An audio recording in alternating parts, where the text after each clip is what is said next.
ഇറങ്ങിക്കോ.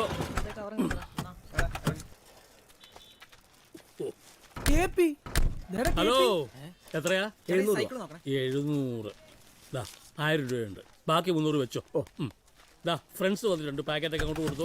എവിടെയായിരുന്നു? ഞാൻ ടൗൺ വരെ ഒന്ന് പോയതാ. എന്നാ ഞങ്ങൾ വിട്ടോട്ടെ കേപ്പി. നിക്ക് ഇത്ര നേരം കൂടെ എടുത്തിട്ട് നിങ്ങളെ വെറും കൈയോടെ വിടാൻ പറ്റത്തില്ല. 500 രൂപയുണ്ട്, ഒരു സിനിമ കണ്ടോ, കാപ്പി കുടിച്ചോ. പിന്നെ ഒരു പുതിയ സിനിമ ഇറങ്ങിയിട്ടുണ്ട്, അച്ഛനൊരു ഉമ്മ. അത് കാണരുത്. എന്റെ മോൻ ഫിലിപ്പ് നിർമ്മിച്ചതാ. തല്ലിപ്പൊളിയായിരിക്കും. സ്വന്തം അപ്പനെ ചവിട്ടി പുറത്താക്കിയിട്ട് അച്ഛനൊരു ഉമ്മ. നിങ്ങൾ ചെല്ല്. ഫിലിം പ്രൊഡ്യൂസർ ഫിലിപ്പ് കേപ്പിയുടെ മോനാണോ? ഇനി അത് കൊട്ടിക്കൊഴിച്ചിട്ട് വേണം ആൾക്കാർ അന്വേഷിച്ച് വരാൻ.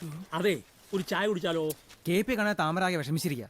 എന്ന് വെച്ച് പോകേണ്ട അടുത്ത് പോകാതിരിക്കാൻ പറ്റുമോ? നമ്മൾ അവിടെ അടുത്തേക്ക് തന്നെയാ പോകുന്നത്. ഞങ്ങൾ പിടിച്ചോളാം. എനിക്ക് പിടിക്കാനുള്ളതേ ഉള്ളൂ.